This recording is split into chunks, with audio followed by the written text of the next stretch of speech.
이분이 태어날 때부터 날개가 꺾인 새로 태어났어요. 조선 사회에서. 조선 사회에서 양반이라면 가장 크게 꾸었던 꿈이 수신제가 치국평천하, 공부를 열심히 해서 과거급제해서 나라를 다스리는 건데, 이분이 양반의 외아들로 태어났는데 과거를 볼 수가 없었어요. 왜냐하면 조선의 경국대전에는 엄마가 재혼을 하면 그 아들은 과거를 볼 수 없게 이런 차별을 두었거든요. 그래서 날개 꺾인 새로 태어난 이수훈 최재우 선생님이 아편전쟁을 보면서 이 세계 질서 속에서 조선이라는 나라가 얼마나 허약한지 이런 고민을 하게 되고, 또 괴질이라는 병이 굉장히 많이 들어오고, 엄마도 암으로 돌아가시고, 또 아버지가 늦둥이 아버지에게 태어났기 때문에 17살 때 아버지가 돌아가십니다. 생로병사와 세계 질서에 엄청난 고민을 많이 하시면서 그 가난한 양반의 그 아들로 우리나라 전국을 10년 동안 떠돌아다니면서 우리나라의 시대정신에 맞는 이런 동학의 사상을 창조하게 되었고요. 가장 기본적인 사상의 핵심이 사인여천 보국안민이었어요. 모든 사람을 하늘처럼 귀하게 섬기고 나라를 바로 잡아서 백성이 편안히 사는 세상을 만드는 게 동학의 꿈이었습니다. 그리고 이분이 아까 34년 동안 동학을 지하로 포교를 해서 전국적인 조직을 만들었던 해월 최시영 선생님입니다. 이 해월 최시영 선생님도 잡혀서 처형을 당했고, 이 아들 중에 큰아들은 만주로 가서 고려혁명당을 만들어서 독립운동을 했고, 작은 아들은 3.1 만세운동에 참여했다가 고문을 받아서 일찍 세상을 떴습니다. 동학이 그 이후에도 독립운동과 그 3.1 만세운동, 거기까지 깊은 영향을 끼침을 알 수가 있습니다. 자, 이제 이쪽으로 이동할게요.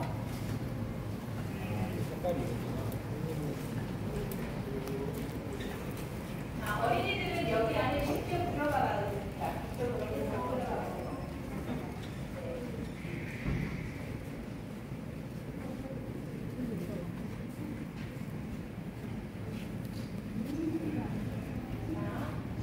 여러분이 보고 있는 이 동네는 바로 현재 여러분이 발 딛고 서 있는 이곳 황토현 전투의 모습을 재현해 놓은 것입니다. 황토현 전투는 동학농민혁명군이 전주 지방의 관군과 그 다음에 동상 군대를 맞이해서 대승을 거두었던 전투입니다. 이 전투에서 승리하면서 동학농민혁명군들은 전국적으로 우리나라의 사람들에게 동학이 제시하는 새로운 세상이 정말로 올 수도 있다라는 희망을 선물해준 전투입니다. 바로 뒤에 있는 산에 좁은 길로 관군들을 유인해서 양쪽에서 내복에다가 덮쳐서 대승을 거두었습니다. 자, 이제 이렇게 오겠습니다. 이처럼 대규모로 구성된 동물은 다음과 같습니다.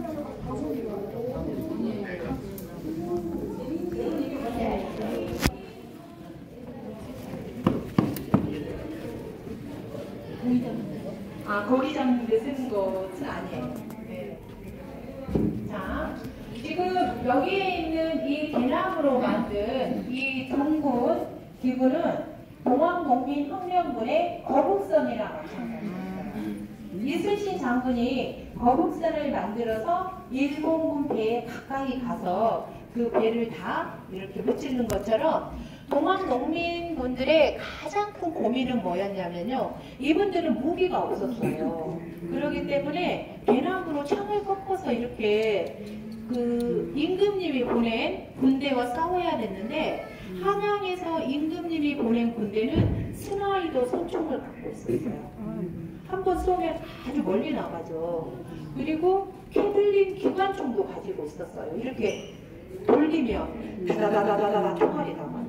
그렇기 때문에 한양에서 내려온 이 중앙군 군인 옆에 가볼 수도 없이 다 죽게 생긴 거예요. 거예요.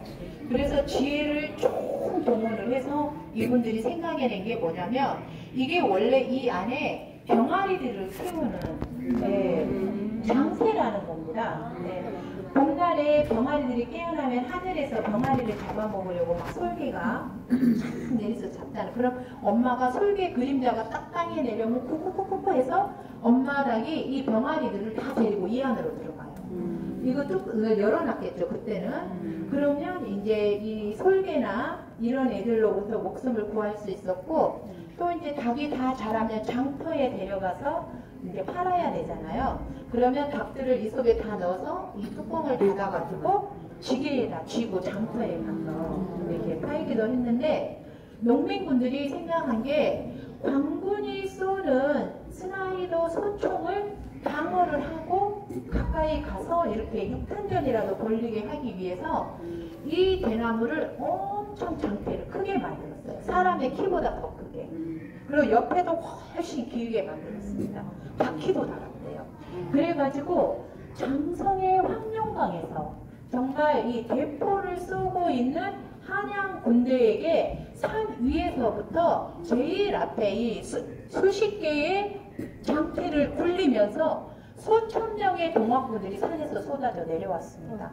당시 한양에 몇백 명밖에 되지 않은 군대는 하늘에서 막 꽹과리 치고 막 벅치면서 우레와 같은 함성을 저지르면서 난생 처음 보는 막 이 커다란 이 도구를 굴리면서 내려오는 동학군들을 보고 어때요? 혼비백산했습니다. 그래도 막 총을 좀 쐈어요. 그런데 이게 대나무잖아요. 이 안에 지푸라기를 가득 채웠기 때문에 이 장태를 맞은 총알이 어때요? 다 튀어나가버리고 동학군들은 총알을 맞지 않고 바로 임금님의 군대 앞에까지 진격을 해서 싸움을 해서 한양에서 임금님이 보낸 군대의 대장인 김학승 대장이 목숨을 잃습니다. 그리고 거기에서 한양에서 온 스나이더 소총이랑 캐들린 기관총이랑 대포를 다 이렇게 획득을 해서 대승을 걸고 전주성을 함락하게 돼요.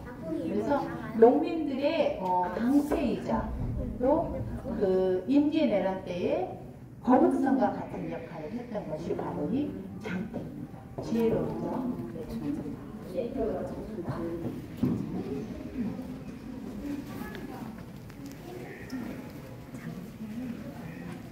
이건 우리나라의 이제 대포고요. 바로 이게 이제 외국에서 들어온 대포인데, 여기 보면 이쪽으로 보면 뚜껑이 이렇게 많이 있습니다. 네. 그래서 여기서 뚜껑에서 상황이 그래서 탕통에 쏟아져 나와서 고급지 전투에서 동학군들이 엄청나게 큰 그 피해를 당한 것이 바로 유럽에서 들어온 이 살상 무기들 때문이었습니다. 동학군들이 이렇게 그 무기의 열쇠를 가지고 있었는데, 바로 동학군들이 전주성을 함락하자 임금님이 깜짝 놀랐어요. 멘붕 상태에 빠져버렸습니다. 아니, 조선에서 세금의 절반을 담당하고 있는 호남의 전주성이 저게 수중으로 떨어져 버렸다고 생각하면 저 동학군들이 힘을 모아서 한양까지 오는 날 조선 왕조가 무너진다고 생각을 했습니다. 그래서 임금님이 얼른 저쪽에 있는 청나라에게 정보를 줬어요. 그때는 전화도 없었고 인터넷 메일이 안 됐거든요. 톡도 없었어요. 그렇기 때문에 어쩔 수 없이 정보를 줬습니다. 큰일 났어요. 동학군들이 한양에 오는 날 우리 조선왕조가 무너지게 생겼으니 빨리 와서 도와주세요. 청나라 군대가 2,000명을 보내왔습니다. 그러자 임진왜란 이후 300년 동안 조선을 식민지로 삼아서 조선을 일본의 쌀창고로 만들고 싶었던 일본도 군대를 상륙시켰습니다.